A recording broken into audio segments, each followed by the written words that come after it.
Welcome back to Totally Unbiased. I'm Nick, your host, here with my two partners as always, Andrew and Aiden. How we doing today, guys? What's going on? Nick. All right, guys. So today we have our first episode of, drumroll please, Totally Overreacting. In this episode, we're going to go over all the games in the prior weekend of action, and we are going to totally overreact, or maybe we'll be totally fine.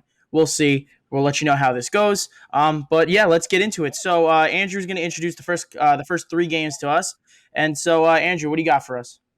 All right, so the first three games that we're going over, going over rather, the Cowboys versus the Buccaneers, the Seahawks against the Colts, and the Jaguars against the Texans. So the Cowboys against the Buccaneers was a Thursday night matchup, and that was a pretty good game. It was a high-scoring game, 31-29. Both teams definitely looked very good, and I definitely think Antonio Brown, we were right about that. This man has proven that he can ball out again. We're seeing glimpses of the old Antonio Brown, and I definitely think the Bucs are going to be in for another good year, and I even think the Cowboys are in for another good year. If they could have had their kicker make those 2 field goals and that extra point, they probably could have won this game. It was very close. Aiden, what do you think? Yeah, I think coming into this game, a lot of people expected the Cowboys defense to just, fall apart and let the Buccaneers do whatever they wanted. But that wasn't what happened. Trayvon Diggs played a great game against Mike Evans. He did a very good job of suppressing him. And it was still a shootout. It wasn't really a defensive game as a whole. The score was 31-29. But I think the Cowboys defense showed that they're not quite as bad as they were last year. And I think the Cowboys can be a competitor. See, I disagree. Not about the Cowboys being competitive, but I disagree about their defense being better than last year. I think it's worse. I actually think this defense might be worse. They were fortunate to get a few Bucks turnovers, and they got some turnovers. They did, but if they did not get those turnovers, they were losing that game 49 to 29. They did not stop them. The Buccaneers stopped themselves. That's really what happened to me. Now, okay, you can give them a little leeway on the Hail Mary turnover, but fumbles, interceptions, you can't have it. The Buccaneers, if they were playing a better defense, they may not win this game with that many turnovers. It's the Cowboys defense. I do think the Cowboys are going to be competitive. It's just really difficult to see a team win a game when they have this bad of a defense. I think a lot of Cowboys fans are. The team is chalking this up to be a moral victory for a lot. A lot of analysis guys are like, "Oh, it's a moral victory." A lot of fans are really unhappy with that. I would be unhappy with that. There's no such thing as moral victory. You either win or you lose, and they lost. And that's pretty much the Buccaneers and the Cowboys. I don't think there's really anything too difficult to go over in this game. We kind of hit all the points. Antonio Brown, he looked back to normal. The Cowboys defense is poor. We're going to talk about a lot of games today, and I think the Seahawks is an interesting one to bring up. And I really think I might be totally overreacting on this. I might be. But the Seahawks look legit. Their defense actually looked really good, and it was pretty different than we're used to seeing. The Seahawks defense has not been the same since Sherman left. It's very true. And I might be totally overreacting, but I think the Seahawks yesterday, outside of they show they're a top 5 team in the NFC.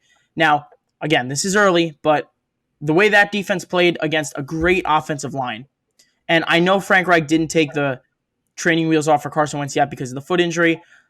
I think the Seahawks showed out yesterday.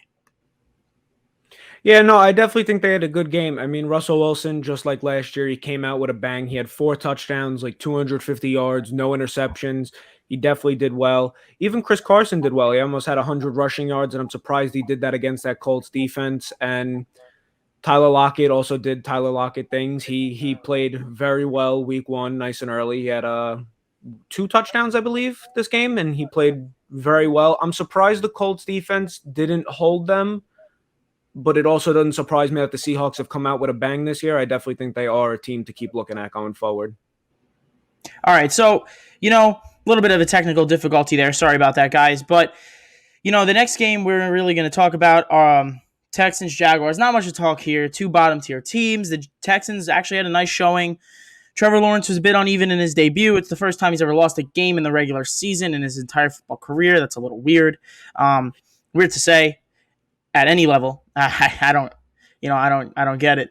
Andrew, I don't think there's much to talk about in this game. You have any points you'd like to throw out there?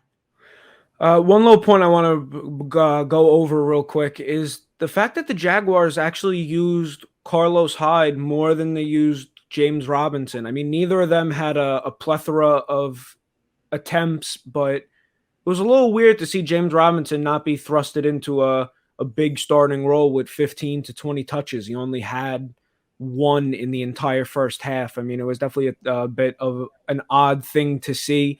But then also, I do think that both teams played well. I am surprised that the Texans won. They definitely came out hot. No one was really expecting that. But yeah, no, there's really not much to go over. It's definitely just you got to see how these teams perform because it's only week one. We don't have enough to look at. Yeah, well, happily we got Aiden back. But Aiden's back, everybody. There he is. But I gotta say, that's an interesting point you pulled out. I totally forgot about that, and I think I have no basis for this. But James Robinson didn't touch the ball, didn't see the field in the first quarter. So I personally think this was a disciplinary action by Urban Meyer. I think maybe a player's out of line, late to a meeting, something like that, and I think he probably forced him out of the lineup in the first quarter. Said, "Listen, kids, sit down. You cannot be late. You can't. Maybe it was a disciplinary action." It's kind of what I take away from it. Aiden, any thoughts on this game? Yeah, this game was a big question mark in my opinion. The lack of use of James Robinson, like you said, Trevor Lawrence got off to a rocky start when a lot of people thought this would be possibly the best team for him to start his career off with. I think, like Andrew said, it's too early to draw any conclusions about what these implications mean for the rest of the season because it's too early. Oh yeah, for sure. I agree with Andrew on that too. But that game's kind of an irrelevant one. I mean, there's no NFL game that's irrelevant. That one might be irrelevant because two teams, bottom of the AFC. All right, so we're gonna go to the next couple games. We're gonna talk about 4 games right here. 4 great games, by the way. 3 of these games were super competitive. One of them is not. We'll get that out of the way. The Eagles and the Falcons. We were all wrong. We chose the Falcons. The Eagles actually looked really good. Jalen Hurts deserves all the credit in the world. I think the Eagles' offensive line looked younger. They actually played like the younger unit that they were back when they won the Super Bowl back in 2017. Jason Kelce, Lane Johnson, Brandon Brooks, they all reached back into the past and gave their best performance in a few years. They dominated that Falcons defensive line, which basically is no defensive line. It's the Falcons. The Falcons didn't show up at all.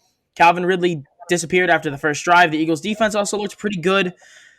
It's just Matt Ryan looked pedestrian, and I really don't love what the Falcons bring to the table, which is basically nothing. Yeah. So one thing I kind of want to go over real quick. I have the stats in front of me, and I just want to, after I go over them, I want you to give me your opinion on whether it's the Falcons busted week 1 or the Eagles really came to play and they showed up. I mean, Matt Ryan had 164 yards, no touchdowns, no interceptions. Mike Davis had 15 attempts with 49 yards. And then the best receiver on the team, Calvin Ridley, he only had 5 receptions for 51 yards. I mean, this team really did a whole lot of nothing, and the turnovers were really just a Matt Ryan fumble. And which way do you think this one really went? I'll start off.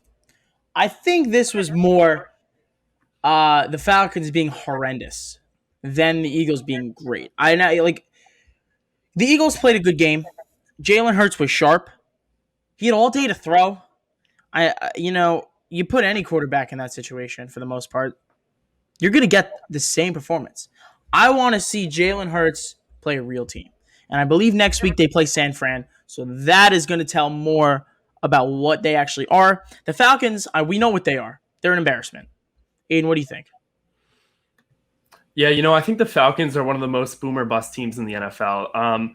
Their defense is horrendous, but their offense can pick them up out of games that they were originally losing. So, but that's not something that you want as a fan. And I think that Philly just got them on a lucky week and absolutely demolished them. And I think, kind of like you said, anybody else who's matched up against the Falcons this year, it's just gonna, it's gonna be a very good week for them to get their offense going. I'll just put it that way. The next thing I want to talk about is the Washington football team. I think the Chargers and Justin Herbert did a fantastic job in this game. Justin Herbert, everyone thought he was going to struggle. Everyone thought he was going to have a little bit of a tough time with a new coordinator against a great defense on the road. 6 minutes left in the game. There's, I believe, 6:45. Chargers get the ball. Washington needs a stop. Justin Herbert did not let them see the field again. He drove his team down the field, completing 4 third-down conversions, including a 16-yard completion to Keenan Allen on 3rd and 16 on their own 25-yard line. They convert, they bled out the clock, and they won the game. Little bit of an injury concern in this game. Where Ryan Fitzpatrick, we now know, had a dislocated hip. It's like I don't know the exact medical term. He had a dislocated hip, but it was put back in its socket. He's going to be placed on short-term injured reserve. Do not expect to see him out there Thursday. The Washington's offense really couldn't get much done on this game, and without Fitzpatrick, I don't see them getting much done, in the upcoming weeks. Yeah, for this game, I mean, I definitely think Justin Herbert played well, but as a whole, the Washington team, I really don't know what to expect from them for the rest of this season because, Nick, I believe you brought it up earlier in either a previous episode or earlier today. Having Ryan Fitzpatrick, he's not the guy who's going to lead you down the stretch all the way to the playoffs. You've called him a journeyman quarterback before, and that's because he is. He'll play well for you for a couple games. He'll play bad for you. And without him now, I don't even know what to expect from this team. They definitely have pieces like Terry McLaurin, Gibson, and they have Thomas at tight end. I just don't know what to expect with them from another quarterback, but I definitely think Justin Herbert played well. I think that whole team as a whole actually played very well. I just want to see how they go up against a little more offensively competitive team because the fact that Washington scored 16 points on them, if they go up against a Tampa Bay, a Buffalo, someone like that, someone who could score a lot of points on offense. I want to see how that goes. Yeah, I definitely agree with you. I think the Chargers, they did what they had to do this week in order to beat Washington. That Washington's defense is very good. Their pass rush is fantastic, but the Chargers were still able to get it done in the end. But they do need to. I think that the Chargers, this was a little too close for them. I think that they should have won this game by double digits, and it makes you wonder what kind of opponents they can beat and where their ceiling is this year. Because a lot of people rank the Chargers as one of the best teams in the NFL, but I don't think that necessarily can be true if they're coming in these close games with teams like Washington. So we're just gonna have to see how they do this year. Yeah, FedEx Field is a tough place to play, and they did show out and they won the game. But I do agree to an extent that they should have beat down on them a little worse when the backup quarterback comes in. My thing was, and I think this game would have been put out of reach earlier, there was some horrendous officiating this weekend. Like, not the right in front of you, bad flag. No, it was the bad turnover calls and not being overturned. It happened twice in this game and one we're going to talk about after. This one is one that I actually can't believe. If you go back into this game, there was a play where Justin Herbert steps back to pass. He's hit, I believe, in the arm by, I want to say it was Sweat for the Washington football team. And he throws the ball. He threw it forward. And I guess they just said he had an empty hand going forward. It was right at the peak of his release where the defender hit his arm and the ball was jarred loose. However, his arm went forward. The ball went forward. The ball went 20 yards out the back of the end zone, and they called that a fumble. I thought that was a bit of a horrendous call. I think Chargers might have got hosed over there, but that's another one. And we're talking about horrendous calls. Let's just jump right into the next game. The Vikings and the Bengals. This game was really disappointing on Minnesota's side, but I want to talk about, again, the same thing, the officiating at the end of the game. Dalvin Cook is sitting on the ground, the ball in his hand. They called it a fumble. They reviewed it. He was still sitting on the floor with the ball in his possession. They didn't overturn it. I don't understand it. It confuses me. You got anything for me, Andrew? Because I don't get it. With that, no, I really don't understand it, so I'm not going to go on and ramble about it because I really don't know what to say about that. It was bad officiating. Definitely hope we don't see a bunch of calls like that throughout the entire season. But, I mean, the Bengals definitely came to play. I really didn't think that the Bengals would play as well as they did. And I'm actually very surprised about Jamar Chase, a guy I talked about in a previous video. Wasn't a lot of good news rather coming out of Bengals camp for him. And the man had 5 receptions for about 105 yards, I believe, and a touchdown. He definitely played well. Mixon had a 100-yard rushing game. And they definitely played a good game. I'm surprised the Vikings actually let that happen. I know their defense isn't the best in the league, but I definitely thought it would have been a little better like against them, especially a team that has such a bad O-line or known for such a bad O-line. Yeah, I totally agree with you that the Bengals offense was terrific in this game. But what I actually want to talk about is their defense. Jesse Bates was all over the field, swatting passes. He was, suppressing guys like Justin Jefferson throughout the entire game. Although Thielen did still play terrific, but their defense really stood up against an offense that has a few fantastic players. And if they can have that combination this year of good defense and a young offense that's just going crazy, who knows what could happen? They could be a wild card team. Yeah, for sure. We're just going to breeze by a couple games here. I definitely agree with what you're saying there. The 49ers took down the Lions 41-33. This game really wasn't close. We got to give it to Jared Goff. As Andrew said prior to the show, we got to kind of give Jared Goff his props here. This basically throwaway quarterback showed out, and he had a chip on his shoulder in this game against the Lions. This game for the Lions, and he looked great. He really did look good. Really happy for him. We also got to run through quickly. The Steelers beat the Bills 23-16. This game really wasn't that close. I think the Bills got absolutely dominated in the second half of the game. There was some really questionable play calling. There's a 4th and 1 where Josh Allen threw the ball backwards. I don't understand why. The Steelers defense looks better than ever. Surprise, Devin Bush made a huge impact already. You might not have seen him everywhere, but you could tell his presence on this defense changed it a little bit. The Jets lost to the Panthers 14-19. Sam Darnold, he played pretty well. Still looks like Sam Darnold.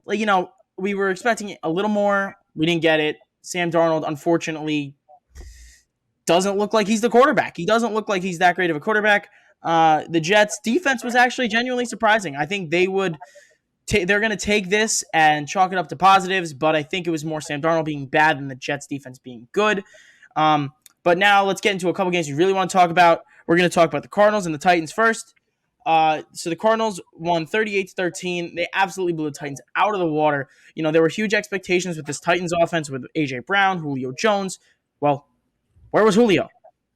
Him and Tannehill's, chemistry was completely gone. It never existed. It wasn't there. It didn't look good. Derrick Henry was completely pedestrian. Taylor Lewan, you couldn't buy Taylor Lewan help. Chandler Jones, 5 sacks. I mean, that was incredible defensive performance.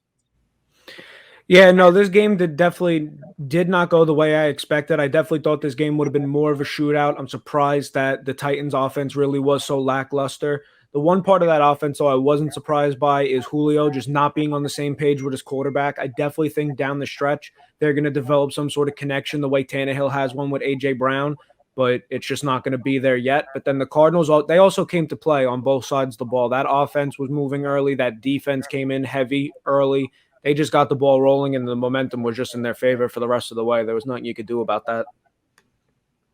Yeah, you guys basically covered all the bases. I think like Nick said, that Cardinals pass rush was unreal. I've never seen that from them before, and I think Kyler Murray actually was freaking fantastic. I don't know if I've ever seen something like that from him before. They were just everything was coming together that game, and it was against a tough opponent too. So I think I'm very high on the Cardinals this year, and I'm excited to see what else they can give us. Yeah, the Cardinals were great, flat out great. Kyler Murray looked like number 1 overall pick. He looked like the best quarterback to come out of the first overall pick since Andrew Luck. He looks great. No one's really surprised about his athleticism. He looks like Sonic the Hedgehog running behind the offensive line. He really does. But let's get into the next game. This game was the game of the week. Best game to watch. Cleveland Browns traveled all the way to Kansas City in that hostile environment and had a 12-point fourth quarter lead. And then they blew it. They lost to the Chiefs 33-29. Patrick Mahomes does Patrick Mahomes things. He still has never thrown an interception in September. He is undefeated in September. The Cleveland Browns, on the other hand, For the first half, Baker Mayfield was the best quarterback in the NFL for the first half. Then the whole team kind of started to fall apart.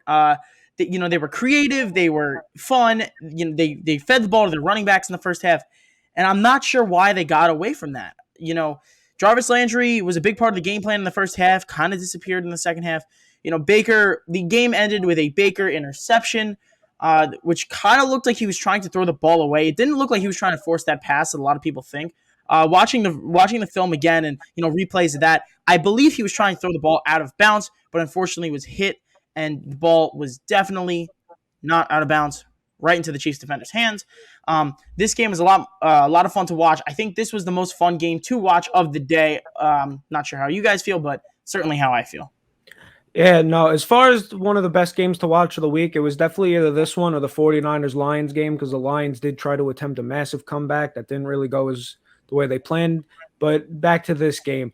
I'm not really surprised that the Browns did what they did. They definitely have been improving year over year, and I definitely think there's going to be their time to shine. And I definitely think this year they can roll with the big dogs. I mean, obviously they only lost by 4 points. I definitely think down the stretch with some teams that you definitely consider playoff teams, they could definitely go down the stretch. I mean, Nick Chubb looked good. Jarvis Landry looked good.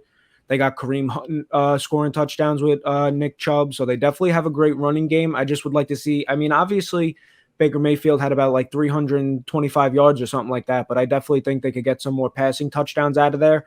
And if they could have got more points through the air, I definitely could have seen this game going in the Browns' favor by a touchdown or two. Yeah, I think the Browns, their defense is fantastic. And I think this year it's just going to come down to how well their offense can play throughout the first quarter until the fourth quarter, because their defense is the most consistent thing, and they have an incredibly high ceiling, in my opinion. But if they can't stay consistent on both sides of the ball, it's not going to work. So, and, against an opponent like the Chiefs, I would call this a moral victory, even though they did lose, because, they showed a lot of good flashes. And I think that they can be a very, very good playoff team this year, the Browns. I thought I don't like the whole moral victory term. I don't. They blew this game, in my opinion. They had this game. They blew this game. I think it's kind of an embarrassment, frankly, that you have the Chiefs in that position. You have them down 12 in the fourth quarter, and the only thing that you do better than anybody else is run the ball, and you did not run the ball well. That's it for me, the Browns. They have these expectations every year, but frankly, once again, they are 1-21 since 1999 on opening day. That's it. 1-21 on opening day. We're going to just breeze past the next two games. Dolphins 17, Patriots 16. Both quarterbacks kind of looked okay. Tua had a really bad interception in this game. Mac Jones looked pretty good. He had decent chemistry with Nelson Aguilar, firing a couple strikes. He looked pretty good. Tua looked okay. Both defenses showed out, which is what we kind of were expecting to happen. But that's really it for that game. The Broncos 27, the Giants 13. This game is basically the Broncos 20, the Giants 7. A couple late garbage time touchdowns. Melvin Gordon with a 70-yard run to put it away. Daniel Jones rushes one in and a pointless touchdown as the clock expired. The Broncos, Teddy Bridgewater looked fantastic. The Giants defense did not. A big part about this season is whether in the NFC East is whether the Giants defense and offense can hold up. The defense regressed from last year, and the offense looked just as bad as ever. Don't see the Giants really going anywhere if this is how it's going to go. And the Sunday night game, because we're going to get into the last game we want to talk about, which is going to be the Saints and the Packers, but we're going to go to Sunday night real quick. Rams 34, Bears 14. The Rams dominated this game. Doesn't look like the Bears have much life without Justin Fields on the field. Andy Dalton looked pretty pedestrian. Allen Robinson was okay. Jalen Ramsey played great football out there. Outside of a reception to Jimmy Graham late in the game, I really didn't look like the Bears had anything going, and Jalen Ramsey was in the middle of it all. Matthew Stafford is a big part of this game. He looked fantastic. As always, Matthew Stafford is a fantastic quarterback. We know this, but once again, he showed that it was the Lions holding him back, and we always assumed it was the Lions. First game with the Rams, he throws 300 yards, 3 touchdowns, or 2 touchdowns, I believe, because Darrell Henderson rushed in too. And, it's just, we are all happy as NFL fans that Matthew Stafford got out of Detroit. Let's just put it that way. But the last game we're going to talk about is Saints 38, Packers 3 in a really lopsided affair. Yeah, this game, I don't think any of us, just real quick to ask you guys, did any of you guys pick the Saints? Oh, I did. You did? All right. So, I mean, Nick, you definitely were right with the Saints, but I definitely don't think that you thought it would be a 38-3 absolute blowout. I mean, halfway through this game, Alvin Kamara was on the bench. Jordan Love was playing in the second half for Green Bay. I mean, they just not the team you expected to be. This team they didn't have anything. They could not do anything. Aaron Rodgers didn't even look like he wanted to be on that field, and it's only week 1. Yeah, Aaron Rodgers was an absolute mess, and I think as a whole, like nothing was really clicking for this team. And if they want to have success this year, they can't continue to have that happen. They're going to have to get their offense going and quickly, because they got a very difficult division, and I really don't see how they could be a Super Bowl contender again with a team like this. Yeah, their offensive line was pretty beat up. No Bakhtiari, and Aaron Jones had 9 rushing yards. This was horrendous. 4 carries. So bad. Got to give it to the Saints. Jameis Winston had that chip on his shoulder. Like I said, he looked great. He threw 5 touchdown passes. First quarterback ever to have under 150 yards and 5 touchdowns. It's pretty insane to me. He looked great.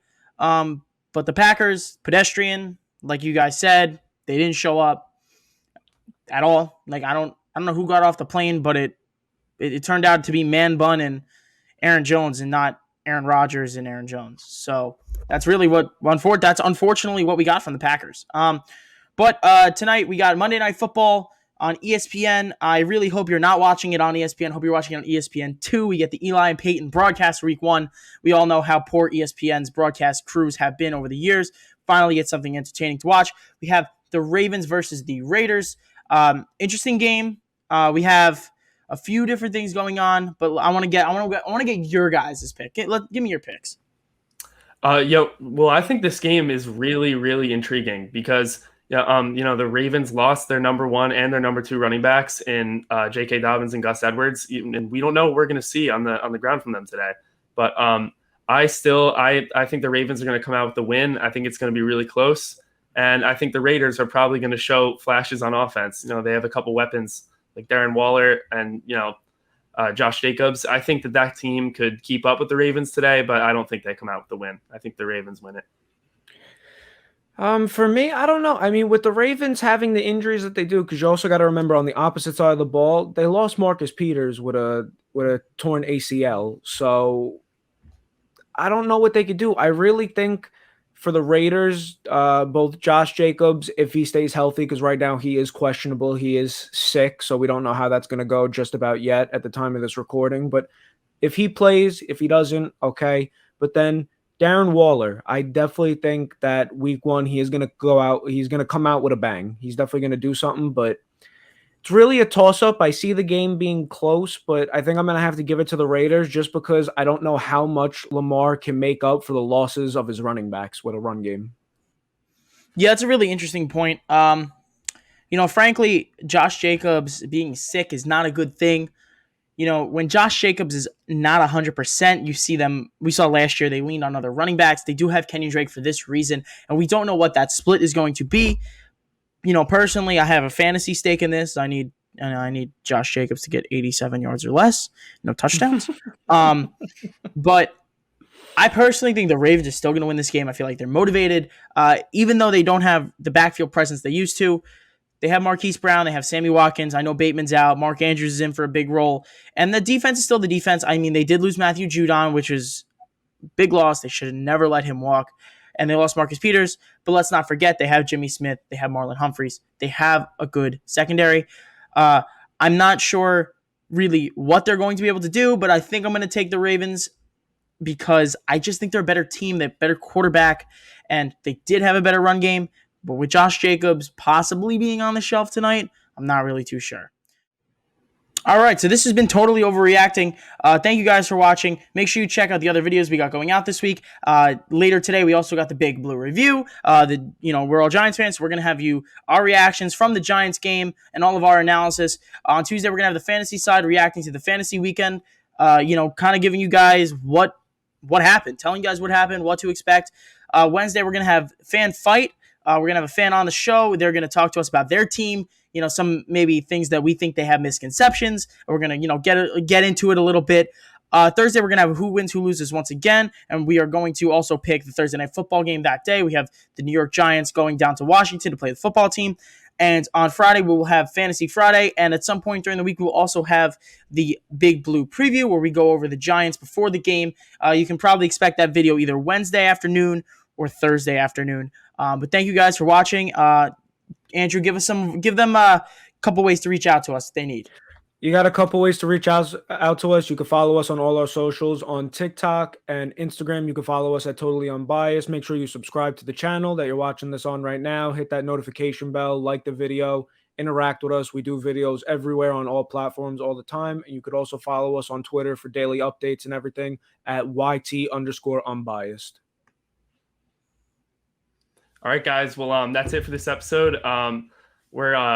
We're going to be reacting to Monday night's game very soon, so be tuned for that.